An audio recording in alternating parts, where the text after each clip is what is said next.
You ask Tiger to solve. This deals with linear equations with one unknown. The final result is x equals 5. Let's solve it step by step. Group all x terms on the left side of the equation. Subtract 6x from both sides. Simplify the arithmetic.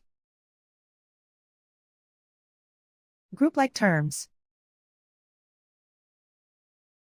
Simplify the arithmetic. Isolate the x. Divide both sides by 4. Simplify the fraction. Find the greatest common factor of the numerator and denominator. Factor out and cancel the greatest common factor.